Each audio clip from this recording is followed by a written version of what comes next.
ಹೇಳ್ತಿದ್ದೀರಿ. But last time ಇದೆ 43, ಈ ಸತಿ 66 ಕಾಣಿಸ್ತಿದೆ. ಕಾಂಗ್ರೆಸ್ ಸಿಂಗಲ್ ಪಾರ್ಟಿ ಆಗಿ 19 ಇತ್ತು ಲಾಸ್ಟ್ ಸಾರಿ. ಈ ಸಾರಿ ನೋಡಿ 8 ಕ್ರಾಸ್ ಆಗ್ತಾ ಇಲ್ಲ. 9:43 ನೋಡೋಣ. ಡಬಲ್ ಡಿಜಿಟ್ ಕ್ರಾಸ್ ಆಗಿದ್ದೀವಿ. ಅರ್ಥ ಆಯ್ತಾ? ಸ್ವಲ್ಪ ವೇಟ್ ಮಾಡಿ. ಇವತ್ತಿಂದ ಸಿಂಗಲ್ ಪಾರ್ಟಿ ಬಗ್ಗೆ ನಾನು ಮಾತಾಡ್ತಿರೋದು. ನೀವು ಎಷ್ಟೋ ಕಡೆ ಸಿಂಗಲ್ ಪಾರ್ಟಿಗಳನ್ನ ಗಣನೆಗೆ ತೆಗೆದುಕೊಳ್ಳೋದಕ್ಕೆ ಸಾಧ್ಯ ಆಗೋದಿಲ್ಲ. ಯಾಕೆಂತಂದ್ರೆ ಇವತ್ತಿನ ದಿನ ಸೀಟ್ ಶೇರಿಂಗ್ ಅಲ್ಲಿ ಬಿಜೆಪಿ ಒಂದಿಷ್ಟು ಎಕ್ಸ್ಟ್ರಾ ಸೀಟ್ಗಳನ್ನ ಗಳಿಸಿ ಪಡ್ಕೊಂಡು ಅವರು ಸಿಂಗಲ್ ಲಾರ್ಜೆಸ್ಟ್ ಪಾರ್ಟಿ ಆಗಿ ಹೊರಹೊಮ್ತಾ ಇರ್ಬೋದು. ಫಸ್ಟ್ ಲಿಸ್ಟ್ ಅನೌನ್ಸ್ ಆಗಿದ ತಕ್ಷಣ ಆ ಪ್ರೆಸ್ ಕಾನ್ಫರೆನ್ಸ್ ನಲ್ಲಿ ನಿತೀಶ್ ಕುಮಾರ್ ಅವ್ರು ಏನ್ ಮಾತಾಡಿದ್ರು ಅನ್ನೋದನ್ನ ತಾವೆಲ್ಲರೂ ಕೂಡ ಗಮನಿಸಬೇಕಾಗತ್ತೆ. ಕ್ಯೂ ಹಮ್ನೆ ಕೋಯಿ ಅಹಿಂದ್ ಅಂತಂದ್ರೆ ಅವರು ಅಲ್ಪಸಂಖ್ಯಾತರು ಮತ್ತೆ ಹಿಂದುಳಿದ ವರ್ಗದವ್ರಿಗೆ ನಾವೇನ್ ಕೆಲಸ ಮಾಡಿಲ್ವಾ, ನೀವು ಅವ್ರಿಗೇನು ಟಿಕೆಟ್ ಕೊಡಲ್ವಾ ಅನ್ನುವಂತ ಒಂದು ವಿಚಾರವನ್ನ ಬಹಳ ಸ್ಪಷ್ಟವಾಗಿ ಹೇಳಿರುವಂತದ್ದು.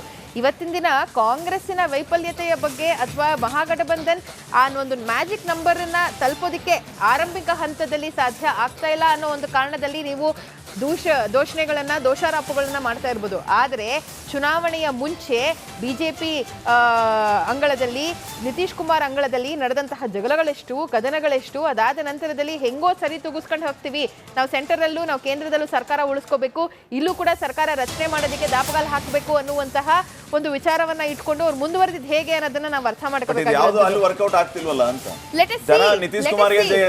ಇಲ್ಲ ಜನ ನಿತೀಶ್ ಕುಮಾರಿಗೆ ಜೈ ಅಂತಿದ್ದಾರೆ ಅನ್ನುವಂಥದ್ದನ್ನ ನಾನು ಖಂಡಿತವಾಗ್ಲೂ ಒಪ್ಕೊಳ್ಳೋದಿಕ್ಕೆ ಸಾಧ್ಯ ಆಗೋದಿಲ್ಲ. ಯಾಕೆ ಅಂತಂದ್ರೆ ಬೇಗ ಕನ್ಕ್ಲೂಷನ್ ಬೇಡವೇ ಬೇಡ. Let's wait till 12 o'clock.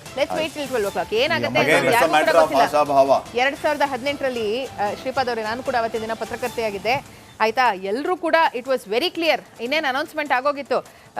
ಯಡಿಯೂರಪ್ಪನವರು ಸಫಾರಿ ಕೂಡ ಹೊಲ್ಸ್ಕೊಂಡು ರೆಡಿಯಾಗಿ ನಿಂತ್ಕೊಂಡ್ಬಿಟ್ಟಿದ್ರು. ಯಾರ್ಯಾರು ಯಾವ್ಯಾವ ಕೋಟು ಮತ್ತು ಸೂಟನ್ನ ಹಾಕೊಂಡು ಇದು ಅಧಿಕಾರ ಸ್ವೀಕಾರ ಮಾಡೋದಕ್ಕೆ ಹೋಗ್ತಾರೆ, ರಾಜಭವನಿಗೆ ಹೋಗ್ತಾರೆ, ಯಾರ್ಯಾರಿಗೆ ಯಾವ್ಯಾವ ಮಂತ್ರಿಗಿರಿ ಅನ್ನೋದು ಕೂಡ ನಿರ್ಧಾರ ಆಗೋಗಿತ್ತು. ಆದ್ರೆ ಏನಾಯ್ತು ಕರ್ನಾಟಕದಲ್ಲಿ 2018ರಲ್ಲಿ ಅನ್ನೋದನ್ನ ಎಲ್ಲರೂ ಕೂಡ ಬಹಳ ಸ್ಪಷ್ಟವಾಗಿ ಗಮನಿಸಿದ್ದಾರೆ. ಅಂಡ್ ಅವತ್ತಿನ ದಿನ ನಾನು ಪತ್ರಕರ್ತೆಯಾಗಿದ್ದೆ.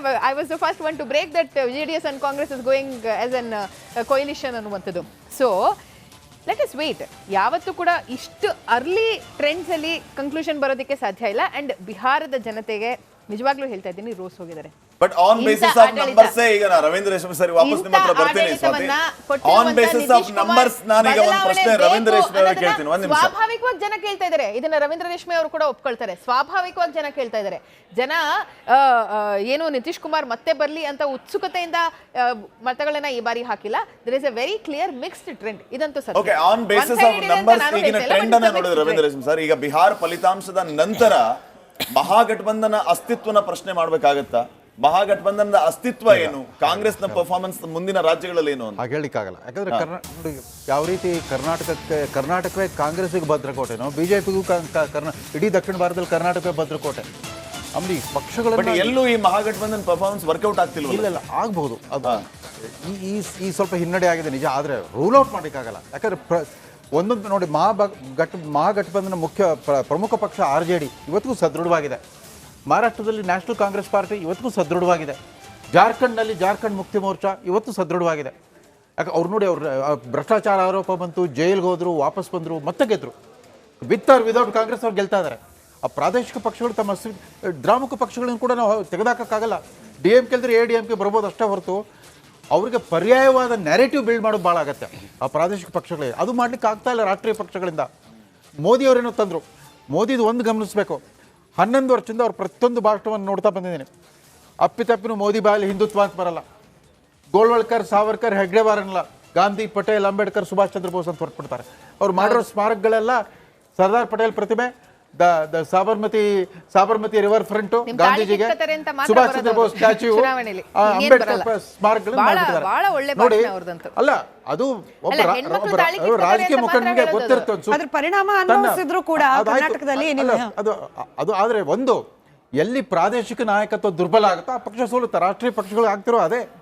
ನಾವು ಗುಜರಾತ್ನಲ್ಲಿ ಪಾಪ ಯಾವುದೋ ಒಂದು ಕಾಲದಲ್ಲಿ ಒಬ್ಬ ಮುಖ್ಯಮಂತ್ರಿ ಇದ್ರು, ಆಮೇಲೆ ಮುಂದೆ ಅವ್ರನ್ನ ಬೋಫರ್ಸ್ ಹಗರಣದ ಅವ್ರು ಬಲಿಪಶು ಮಾಡಿಬಿಟ್ರು. ಅದಾದ್ಮೇಲೆ ಗುಜರಾತ್ನಲ್ಲಿ ಮತ್ತೊಬ್ಬ ನಾಯಕ ಬಂದೇ ಇಲ್ಲ. ಕೇಶುಭಾಯ್ ಪಟೇಲ್, ನರೇಂದ್ರ ಮೋದಿ. ಹಾಗಿದ್ರೆ ನಾವು ಇದನ್ನ ರಾಹುಲ್ ಗಾಂಧಿ ಗುಜರಾತ್ನಲ್ಲಿ ಕೂಡ ಈಗ ಮಹಾಗಠಬಂಧನ್ ವಿಚಾರ ಅಸ್ತಿತ್ವದ ಪ್ರಶ್ನೆ ಈಗ ನಾವು ಕನ್ಕ್ಲೂಷನ್ ಬರೋಂಗಿಲ್ಲ ಅನ್ನೋಂಥದ್ದನ್ನ ನಾವು ನಿರ್ಧಾರ ಮಾಡಿದ್ರೆ, ಈ ಮಹಾಗಠಬಂಧನ್ ಫೇಸ್ ಬಗ್ಗೆ ನಾವು ಮಾತಾಡಬಹುದಾ? ರಾಹುಲ್ ಗಾಂಧಿ ಅವರ ನಾಯಕತ್ವ ಇದ್ದೀರಿ ಬಟ್ ಲಾಸ್ಟ್ ಟೈಮ್ ಇದೆ 43, ಈ ಸತಿ 66 ಅಲ್ಲ, ಕಾಣಿಸ್ತಿದೆ. ಆಮೇಲೆ ಕಾಂಗ್ರೆಸ್ ಸಿಂಗಲ್ ಪಾರ್ಟಿ ಆಗಿ 19 ಇತ್ತು ಲಾಸ್ಟ್ ಸಾರಿ. ಈ ಸಾರಿ ನೋಡಿ 8 ಕ್ರಾಸ್ ಆಗ್ತಾ ಇಲ್ಲ.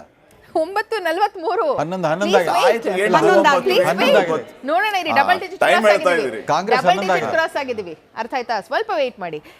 ಇವತ್ತಿಂದ ಈ ಅಲ್ಲ, alliance ಕ್ಷಣಕ್ಕೆ ಹೇಳ್ತಾ ಇಲ್ಲ, ಅಲ್ಲ, single party performance ಸಿಂಗಲ್ ಹೇಳ್ತಾ ಪಾರ್ಟಿ ಇದ್ದೀನಿ. ಬಗ್ಗೆನೇ ನಾನು ಮಾತಾಡ್ತಿರೋದು. ನೀವು ಎಷ್ಟೋ ಕಡೆ ಸಿಂಗಲ್ ಪಾರ್ಟಿಗಳನ್ನ ಗಣನೆಗೆ ತೆಗೆದುಕೊಳ್ಳೋದಕ್ಕೆ ಸಾಧ್ಯ ಆಗೋದಿಲ್ಲ. ಯಾಕೆಂತಂದ್ರೆ ಇವತ್ತಿನ ಸೀಟ್ ಶೇರಿಂಗ್ ಅಲ್ಲಿ ಬಿಜೆಪಿ ಒಂದಿಷ್ಟು ಎಕ್ಸ್ಟ್ರಾ ಸೀಟ್ಗಳನ್ನ ಗಳಿಸಿ ಪಡ್ಕೊಂಡು ಅವರು ಸಿಂಗಲ್ ಲಾರ್ಜೆಸ್ಟ್ ಪಾರ್ಟಿಯಾಗಿ ಹೊರಹೊಮ್ತಾ ಇರ್ಬೋದು. ಫಸ್ಟ್ ಲಿಸ್ಟ್ ಅನೌನ್ಸ್ ಆಗಿದ ತಕ್ಷಣ ಆ ಪ್ರೆಸ್ ಕಾನ್ಫರೆನ್ಸ್ ನಲ್ಲಿ ನಿತೀಶ್ ಕುಮಾರ್ ಅವ್ರು ಏನ್ ಮಾತಾಡಿದ್ರು ಅನ್ನೋದನ್ನ ತಾವೆಲ್ಲರೂ ಕೂಡ ಗಮನಿಸಬೇಕಾಗತ್ತೆ.